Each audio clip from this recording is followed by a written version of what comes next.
अध्यक्ष महोदय, मैं national rural employment guarantee bill का समर्थन करने के लिए खड़ी हूँ। मैं समझती हूँ आधा पूरा हिंदी में नहीं है।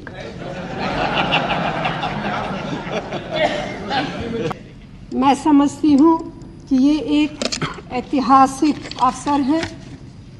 आज हम 2004 के कांग्रेस पार्टी के घोषणा पत्र का सबसे महत्वपूर्ण वादा पूरा कर रहे हैं और आज हम अपनी यूपीए सरकार के नेशनल कॉमन मिनिमम प्रोग्राम का सबसे महत्वपूर्ण संकल्प पूरा कर रहे हैं। जो लोग देश के ग्रामीण इलाकों में रहते हैं या फिर उन क्षेत्रों का खूब दौरा करते हैं, उन्हें अच्छी तरह मालूम है कि वहाँ ऐसे लोगों की कितनी बड़ी संख्या है जिन्हें रोजगार की ज़रूरत है और वे सार्थक काम की खोज में किस तरह से भटक रहे हैं। इंफ्रास्ट्रक्चर की कितनी कमी है और वह कमी बिल्कुल साफ दिखाई देती है। नेशनल रूरल एम्प्लॉयमेंट गारंटी के इस महत्वपूर्ण विधेयक के जरिए हम इन दोनों मुद्दों का समाधान खोज रहे हैं और अपने गांवों में एक बुनियादी परिवर्तन लाने की कोशिश कर रहे हैं, क्योंकि हम तो सब जानते हैं, हमें एहसास है कि हमारी 2/3 बहनें और भाई उन्हीं गांवों में रहते हैं।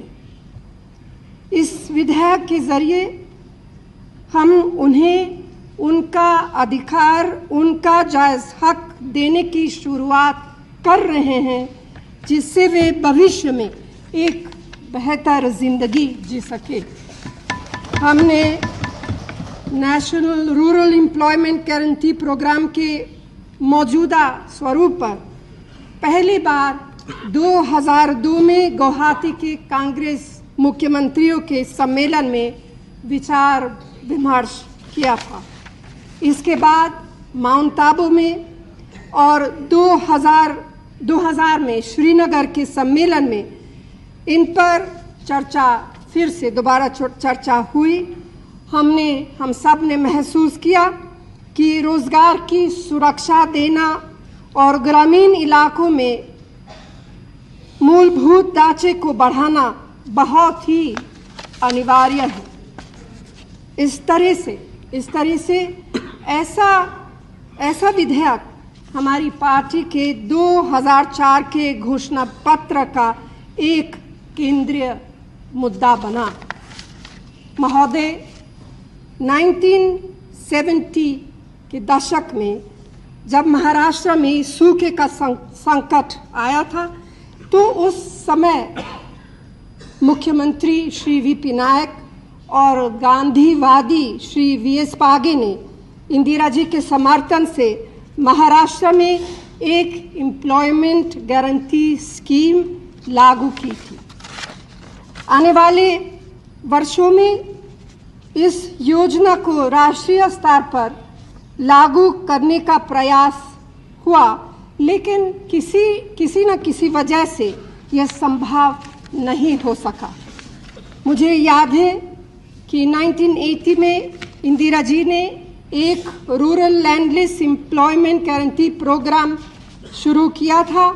87 में राजीव गांधी ने जवाहर रोजगार योजना का आरंभ किया था और फिर 93 में जब डॉक्टर मनमोहन सिंह जी श्री पीवी नरसिम्हा राव के मंत्रिमंडल में वित्त मंत्री थे, उस समय 120 पिछड़े जिलों में एम्प्लॉयमेंट एश्योरेंस स्कीम शुरू हुई। इन सारे कार्यक्रमों में बुनियादी सिद्धांत रोजगार की एग्जीक्यूटिव गारंटी तक सीमित था, लेकिन हमारा national rural employment guarantee program Maharashtra की एम्प्लॉयमेंट गारंटी स्कीम की तरह लीगल गारंटी के सिद्धांत पर आधारित हैं, यानी यह कानून की तरह लागू होगा।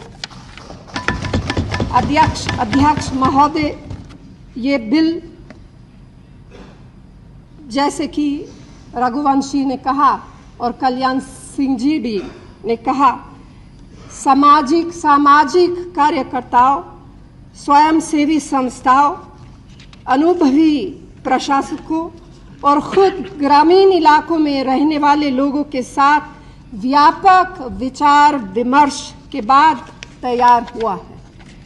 एनएसी को भी इसकी मुख्य बातों को विस्तार से देखने और समझने का मौका मिला है और स्टैंडिंग कमेटी और रघुवंशी के मंत्रालय और बाकी अन्य मंत्रालय ने भी इस पर गंभीरता से विचार किया है और इस पर बारीकी से पब्लिक डिबेट भी हुई थी।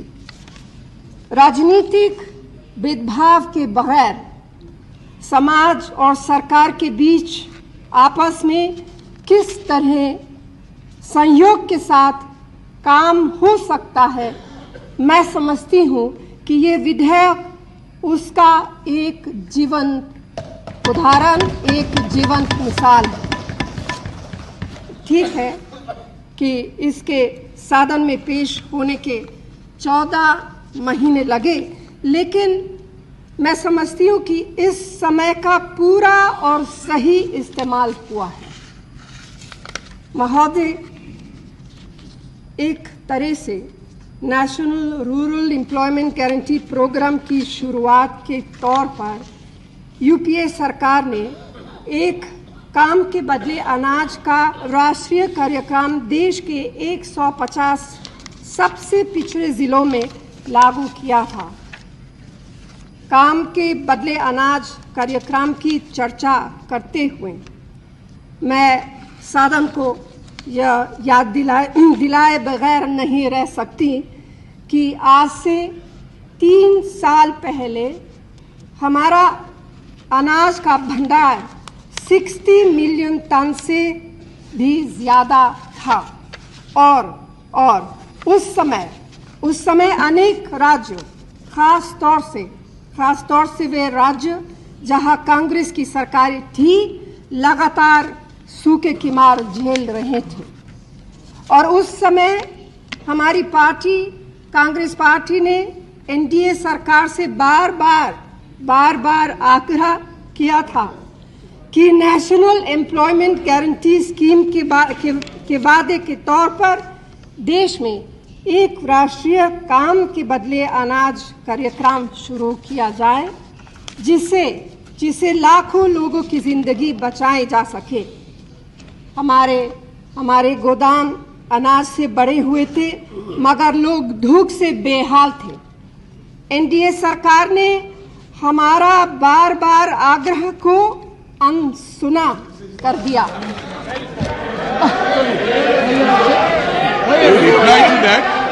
जवाब दीजिए।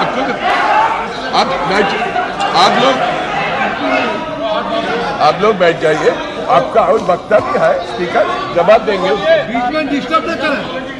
आप जवाब दीजिए, आप टिप्पणी कर दिए, आप बाद में जवाब दो ना, जवाब दीजिए उसको, कोई प्रॉब्लम नहीं। ठीक है, आप बोलिए ना, आपको जो मौका आएगा बोलिए, आप बोलिए, उसके कोई हर्जा नहीं है, इसीलिए जरूर बोलेंगे आप लोग। इसीलिए आज हमको ये सही नहीं है, इंटरप्शन ठीक नहीं है।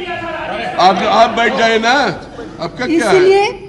इसीलिए हम सबको इस तरफ, हम सबको जो कांग्रेस और यूपीए में है, इस बात का गर्व और इस बात का संतोष है कि इस विधेयक के जरिए हम उन करोड़ों लोगों को की मदद करने की कोशिश कर रहे हैं जिन्हें इसकी सचमुच जरूरत है।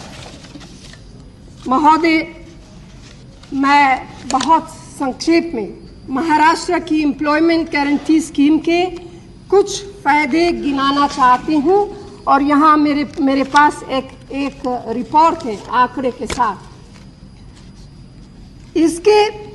इसके लागू होने से खेत मजदूरों को ज़्यादा वेतन मिला, उनकी जिंदगी में ख़ास तौर से महिलाओं की ज़िंदगी में काफ़ी सुधार हुआ और कुछ आंकड़े बताते हैं कि वहाँ एम्प्लॉयमेंट गारंटी स्कीम में काम करने वाले लोगों में 40 से 50% तक महिलाएं हैं। जहाँ सिंचाई के साधन नहीं है वहाँ भी उत्पादन बढ़ा है। और एक बात की जानकारी शायद काफ़ी लोगों को नहीं है कि 1990 के दशक में इस एम्प्लॉयमेंट गारंटी स्कीम के ज़रिए करीब 10 लाख हेक्टेयर ज़मीन को बागवानी के लायक बनाया गया था।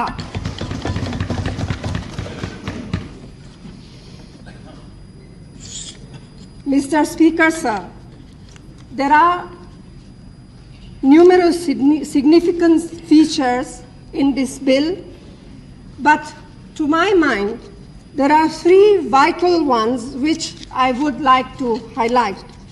First, elected panchayats institutions have been given a pivotal role. This program would therefore lead to the financial and administrative empowerment of panchayat bodies as well. Second, the bill goes beyond traditional civil work. It includes watershed development, renovation of water bodies, desilting of tanks, afforestation, and wasteland restoration. And for the first time, irrigation works can be taken up on lands owned by members of the scheduled caste and scheduled tribe, and also women laborers will be given priority. Third, the bill clearly prohibits, and I think this is a very important aspect of this bill, it clearly prohibits the engagement of contractors for the execution of works. Now, these significant features apart, a most important thing to keep in mind is that this act is coming into force against the background of the UPA Right to Information Act passed in this House 3 months ago. Now, this is an act far, far more progressive than the previous one. The new Right to Information Act will therefore enable social audit and greater public scrutiny of the program. It will ensure greater accountability of panchayat bodies and district administrations as well. And for example, master rolls will no longer be kept secret, and budgets and works will have to be made public. Now, all this together will ensure that only those who really need work will be employed, and only those schemes required by the community will be taken up. Mr. Speaker, sir, employment guarantee programs are no substitute for sustained economic growth. And we see economic growth and employment guarantee and such programs going hand in hand. We also do not see, like some do, such program as handouts, as dole, or as populist giveaway.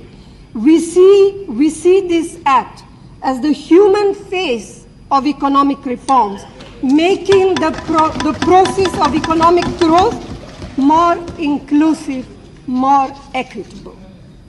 This program is part of the Congress Party and the UPA agenda for social transformation.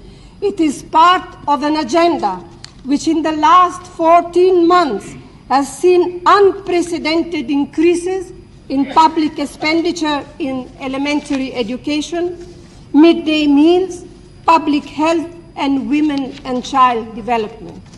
It is an agenda to which all of us in the UPA are firmly committed. Mr. Speaker, sir, our country is full of success stories which inspire us, but there is still widespread destitution, which pains us and challenges us.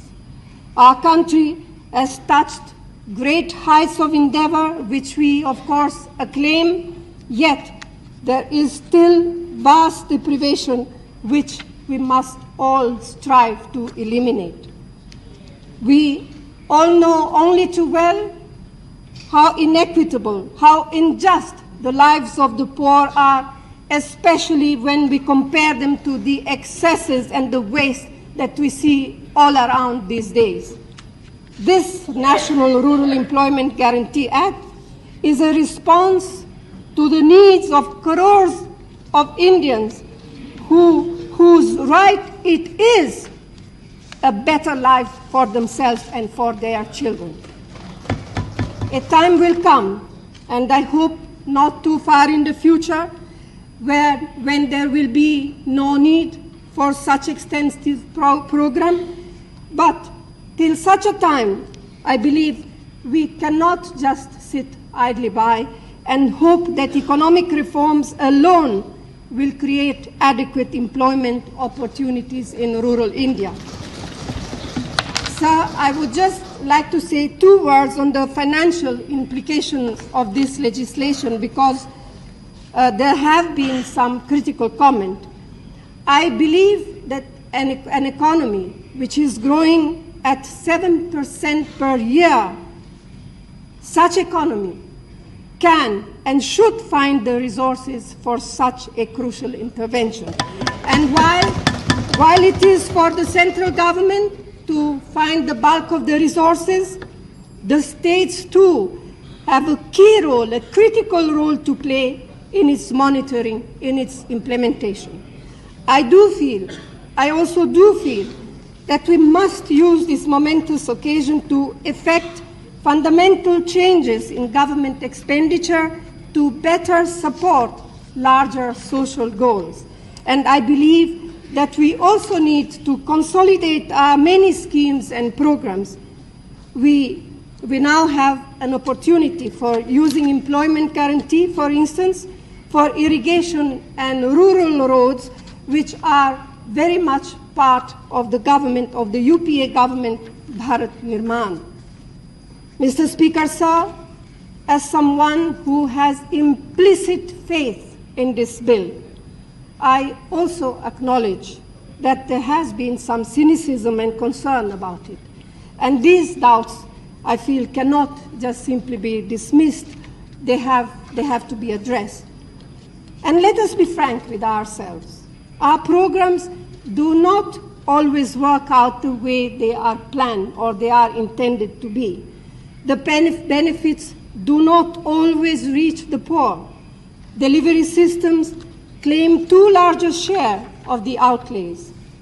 While the central and state governments must bring about innovations in delivery systems, political parties, cutting across party lines, all of us must play a more proactive role in monitoring and mobilizing.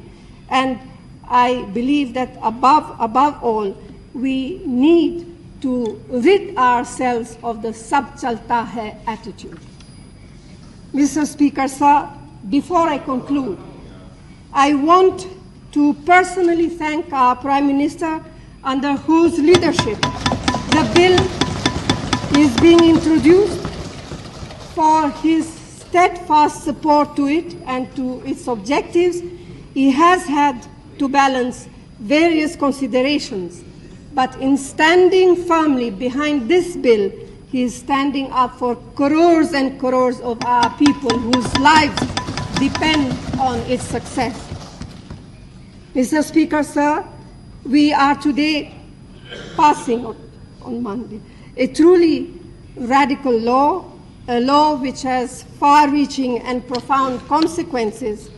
But the real challenge begins now in making sure that the legislation works in the manner it is meant to, in a manner that will tangibly impact the lives of crores of our brothers and sisters in rural India. To this, I am personally committed. To this, The Congress party is committed to this. The UPA government is committed. Thank you. Thank you. Sri Hannan Molla.